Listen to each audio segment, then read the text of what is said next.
ತುಂಬ ಸಿಂಪಲ್ಲಾಗಿ ಹಾಗೂ ಟೇಸ್ಟಿಯಾಗಿ ಕಡಿಮೆ ಸಮಯದಲ್ಲಿ ಒಂದೊಳ್ಳೆ ಚಿಕನ್ ಗ್ರೇವಿ ಹೇಗೆ ಮಾಡೋದು ಅಂತ ನೋಡೋಣ.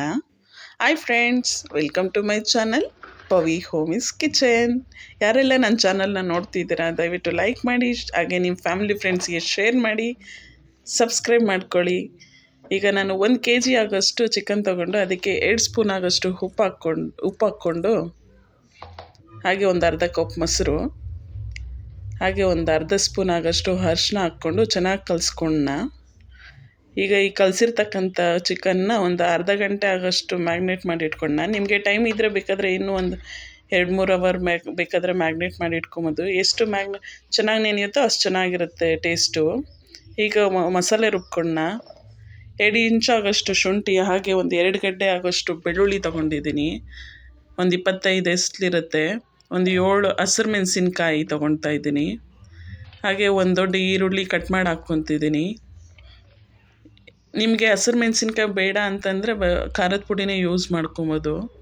ನಾನಿಲ್ಲಿ ಒಂದು ಸ್ವಲ್ಪ ಪುದೀನ ಸೊಪ್ಪು, ಹಾಗೆ ಒಂದು ಟೊಮೆಟೊ, ಹಾಗೆ ಒಂದು ಇಡೀ ಆಗೋಷ್ಟು ಫ್ರೆಶ್ ಕೊತ್ತಂಬರಿ ಸೊಪ್ಪು ತೊಗೊತಿದ್ದೀನಿ.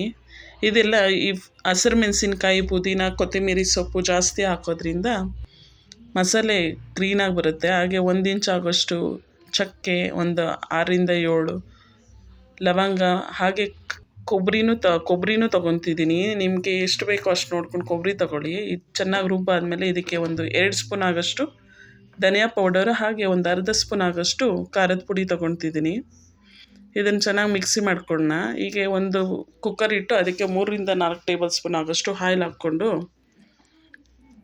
ಆಯಿಲ್ ಬಿಸಿ ಆಗ್ತಿದ್ದಂಗೆ ಚೆನ್ನಾಗಿ ಮುಂಚೆನೇ ನೆನೆಸಿಟ್ಟಿದ್ವಲ್ಲ ಆ ಚಿಕನ್ ಹಾಕ್ಕೊಂಡು, ಮ್ಯಾಗ್ನೇಟ್ ಆಗಿರತಕ್ಕಂಥ ಚಿಕನ್ ಹಾಕ್ಕೊತಿದ್ದೀನಿ.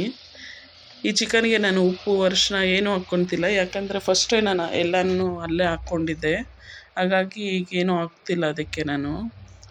ನೋಡಿ, ಈಗ ನೀರು ಡ್ರೈ ಆಗೋ ಟೈಮಲ್ಲಿ ರುಬ್ಬಿರ್ತಕ್ಕಂಥ ಮಸಾಲೆ ಹಾಕ್ಕೊತಿದ್ದೀನಿ. ಇದಕ್ಕೆ ಎಕ್ಸ್ಟ್ರಾ ಪೇಸ್ಟ್ಗಳು, ಪೌಡರ್ಗಳು ಏನೂ ಹಾಕ್ತಿಲ್ಲ. ಜಸ್ಟ್ ನಾನು ತೋರಿಸಿರ್ತಕ್ಕಂಥ ರುಬ್ಬಿರೋ ಮಸಾಲೆನೇ ಹಾಕ್ತಿದ್ದೀನಿ. ನೋಡಿ, ಗ್ರೀನಾಗಿ ಎಷ್ಟು ಚೆನ್ನಾಗಿ ಕಾಣ್ತಿದೆ. ಗ್ರೀನ್ ಮಸಾಲ ಸಾಂಬಾರಂತೂ ತುಂಬ ಟೇಸ್ಟಿಯಾಗಿರುತ್ತೆ. ನೀವು ಇದೇ ಥರ ನಿಮ್ಮ ಮನೇಲಿ ಮಾಡಿ ನೋಡಿ, ಹಾಗೆ ನಿಮ್ಮ ಫ್ಯಾಮಿಲಿ ಫ್ರೆಂಡ್ಸ್ಗೆಲ್ಲ ಶೇರ್ ಮಾಡಿ, ಲೈಕ್ ಮಾಡಿ, ಹಾಗೆ ನನ್ನ ಚಾನಲ್ನ ಸಬ್ಸ್ಕ್ರೈಬ್ ಮಾಡ್ಕೊಳ್ಳಿ. ಈ ಕನ್ಸಿಸ್ಟೆನ್ಸಿ ನೋಡಿಕೊಂಡು ನೀರು ಹಾಕ್ಕೊಳ್ಳಿ. ನೀರು ಹಾಕ್ಕೊಂಡು ಒಂದು ವಿಷಲ್ ಬರಲಿ ಇದು.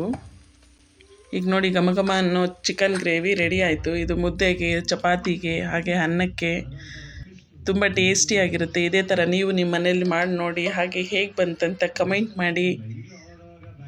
Thank you.